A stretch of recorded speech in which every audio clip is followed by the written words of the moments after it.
o nascimento da igreja. Então Lucas foi um evangelista, médico, teólogo, amigo de Paulo. Foi um homem que foi muito usado por Deus. Haja vista que alguns afirmam que ele era até médico particular do apóstolo Paulo. E nós vamos ver quando ele escreve o evangelho que leva o seu nome, que não é dele. É um evangelho que vem muito detalhado, pelo simples fato dele ser médico. E por ser médico, ele é muito detalhista. Eu faço uma comparação de Marcos, quando relata sobre endemoniado e gadareno, e Lucas vai relatar o mesmo episódio, porém com mais detalhes. Outra coisa interessante é que nós vamos ver que Lucas ele vai deixar registrado aproximadamente 28 parábolas das 40 e tantas que Jesus escreveu. Nós vamos ver que Lucas, ele tinha isso em seu coração, deixar bastante detalhado o ministério do nosso Senhor Jesus Cristo, que foi o ministério mais excelente que existiu. Paulo teve um ministério maravilhoso, os apóstolos, porém, todos eles erraram em sua caminhada. Cristo foi o único pregador perfeito, que teve um ministério que não errou em momento nenhum. Então nós vamos ver, ele vai buscar detalhes, vai buscar informações verdadeiras com quem caminhou, com quem andou com Jesus. Porque uma coisa é você falar, pastores, uma coisa é que você ouviu, uma coisa que disseram, uma coisa que me contaram, eu ouvi alguma coisa. Vocês lembram do mensageiro sem mensagem, que correu na frente para dar uma notícia que ele não sabia, ele só havia visto o movimento.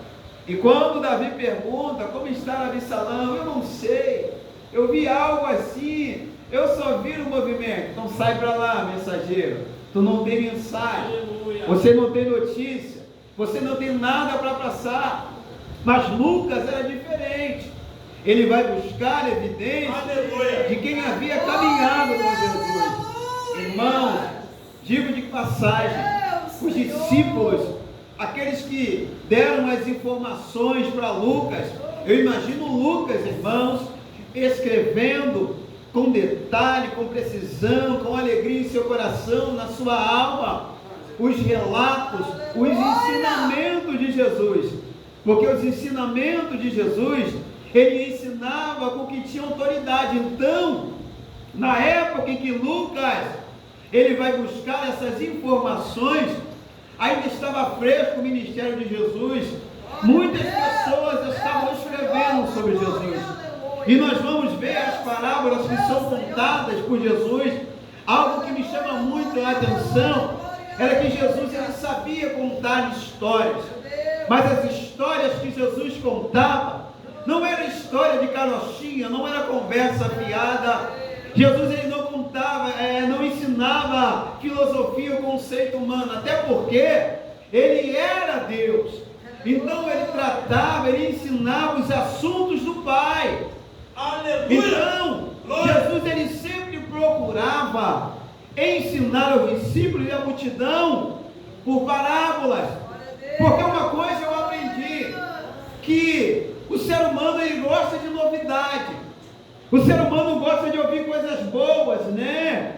Algo que prenda a sua atenção. Eu estava pensando nisso hoje. Por exemplo, o pastor Anísio, ele sabe, conhecedor da palavra, os evangelistas, os homens de Deus.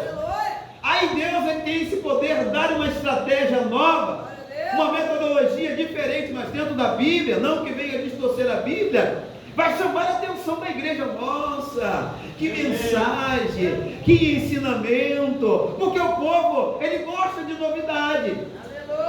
E nós ficamos presos àquilo que nos interessa e chama atenção. Então Jesus, ele tinha essa capacidade de contar essas histórias com cunho espiritual, que aguçavam o sentido dos ouvintes. Certa feita, foram enviados alguns guardas de Jerusalém: vocês vão lá e tragam esse Jesus para cá. Só que quando eles chegaram, meu pastor Jesus já estava ouvindo, estava ensinando, e o ensinamento era tão impactante que eles pararam. Quero acreditar, sentaram.